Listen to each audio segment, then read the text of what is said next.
जय हिंद दोस्तों। स्वागत है आपका अपने YouTube चैनल विद्या धाम में। दोस्तों, जैसे जैसे 8वें वेतन आयोग का समय गुजरता जा रहा है, सेंट्रल गवर्नमेंट एम्प्लॉयज की जो ऑर्गेनाइजेशन है वो अपने अपने फाइनल ड्राफ्ट तैयार करती जा रही हैं और अपने अपने प्रपोजल्स 8वें वेतन आयोग के चेयरपर्सन को भेज रही हैं। इसी कड़ी में हम आज आपके सामने एक नई डेवलपमेंट लेकर आए हैं, जो आप यहाँ देख रहे हैं। 7 जनवरी 2026 को एफएनपीओ की तरफ से एक फाइनल ज्ञापन दिया गया है और यह लगभग 60 पेज का है। 60 पेज के इस ज्ञापन को हम बहुत ही संक्षेप में आपके साथ डिस्कस करेंगे। इसमें उन्होंने सेंट्रल गवर्नमेंट एम्प्लॉयज के वेतन, न्यूनतम मजदूरी, फिटमेंट फैक्टर, फायर पे स्केल और स्ट्रक्चर, अलाउंसेस, प्रमोशन और पेंशन, इन सभी विषयों पर तथ्यात्मक आंकड़ों और लॉजिकल आधार पर अपनी बात रखी है। मैं आपको एक एक करके बताता हूं, तो इसलिए वीडियो को ध्यान से देखिएगा। सबसे पहले न्यूनतम वेतन की बात करें तो एफएनपीओ ने 15वें इंडियन लेबर कॉन्फ्रेंस के नर्मस और एक्रायड फार्मूला के आधार पर न्यूनतम वेतन की गणना की है।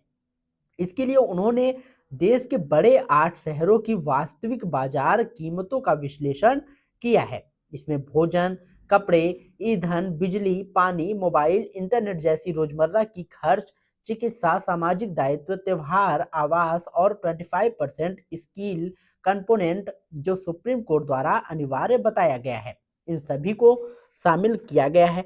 इन सबका विश्लेषण करने के बाद वे इस निष्कर्ष पर पहुंचे हैं कि 3 यूनिट परिवार के लिए न्यूनतम वेतन लगभग 46,000 बनता है, जबकि अगर माता पिता को भी शामिल करके 5 यूनिट परिवार बनना माना जाए तो यह न्यूनतम वेतन लगभग 63,600 बनता है।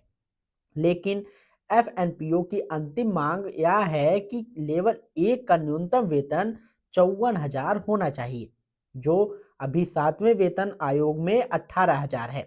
अब अगर फिटमेंट फैक्टर की बात करें तो उन्होंने 7वें वेतन आयोग के फिटमेंट फैक्टर 2.57 को अपर्याप्त बताया है।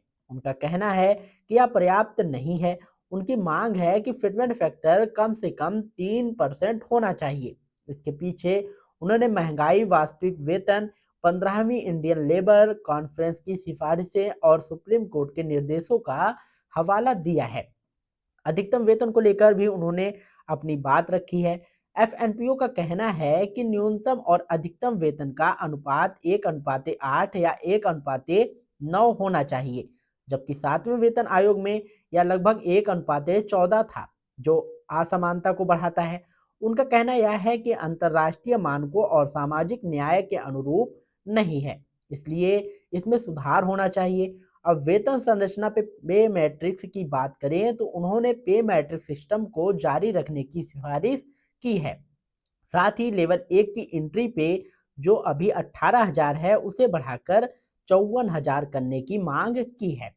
सालाना इंक्रीमेंट जो अभी 3% है उसे अपर्याप्त बताया गया है और इसे बढ़ाकर 5% करने की मांग की गई है। प्रमोशन और एमएसपी को लेकर उन्होंने कहा कि प्रमोशन पर कम से कम 2 इंक्रीमेंट अनिवार्य किए जाएं ताकि प्रमोशन का वास्तविक आर्थिक लाभ मिले। अभी प्रमोशन पर एक भी इंक्रीमेंट मिलता है, जिसे उन्होंने अपर्याप्त बताया है। एमएसपी जो अभी 10, 20 और 30 साल के अंतराल पर मिलती है, उसे 6-6 साल के अंतराल पर करने की मांग की गई है। साथ ही पूरे सर्विस काल में कम से कम 5 एमएसपी मिलनी चाहिए।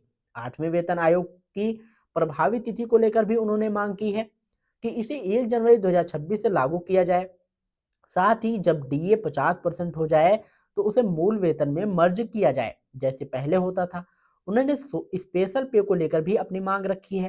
पहले जो एफआर 9x25 के तहत स्पेशल पे मिलती थी, उसे दोबारा लागू करने की मांग की गई है। उनका कहना है कि स्पेशल अलाउंस की जगह स्पेशल पे होनी चाहिए ताकि वह पेंशन डीए और एचआरए में शामिल हो सके और एम्प्लॉयज को उसका पूरा लाभ मिल सके। पोस्टों के वर्गीकरण को लेकर भी उन्होंने group A B C D system को अप्रासंगिक बताया है और कार्य आधारित वर्गीकरण जैसे एग्जीक्यूटिव और नॉन एग्जीक्यूटिव की सिफारिश की है। उनका कहना है कि वर्गीकरण काम के आधार पर होना चाहिए। उन्होंने ग्रामीण डाक सेवा यानी कि जीडीएस को भी 8वें वेतन आयोग के दायरे में शामिल करने की मांग की है और उनके साथ होने वाले अन्याय को समाप्त करने पर जोर दिया है। अब अगर भत्तों यानी कि अलाउंसेस की बात करें तो उन्होंने कहा कि कई भत्तों की वास्तविक कीमत खत्म हो चुकी है और उनका कोई वास्तविक मूल्य नहीं रह गया है। इसलिए सभी प्रासंगिक भत्तों की पुनरीक्षण और वृद्धि होनी चाहिए। ट्रांसपोर्ट अलाउंसेस के पे लेवल के हिसाब से रिवाइज करने की बात कही गई है। प्रमोशन या ट्रांसफर होने पर पुराने शहर की दर 6 महीने तक जारी रखने की मांग की गई है। टीए, डीए और यात्रा श्रेणी में सुधार की बात कही गई है ताकि लोअर लेवल के कर्मचारियों को भी एसी थर्ड और इकोनॉमिक क्लास में यात्रा करने का अवसर मिले। ट्रांसफर की सीटीजी 100% बेसिक के बराबर देने की मांग की गई है। चिल्ड्रन एजुकेशन अलाउंसेस को 2250 से बढ़ाकर 45,000 करने की मांग की गई है। हॉस्टल सब्सिडी 750 से बढ़ाकर 13,500 करने की सिफारिश की गई है। साथ ही चिल्ड्रंस एजुकेशन अलाउंस को ग्रेजुएशन और प्रोफेशनल कोर्स तक बढ़ाने की बात कही गई है। जो लोग बच्चों की पढ़ाई के लिए एजुकेशन लोन लेते हैं उनके लिए कम ब्याज दर यानी कि 5% पर लोन उपलब्ध कराने की मांग भी कही गई है। इस तरह से एफएनपीओ ने अपने सभी पॉइंट्स पर ज्ञापन में रखे हैं।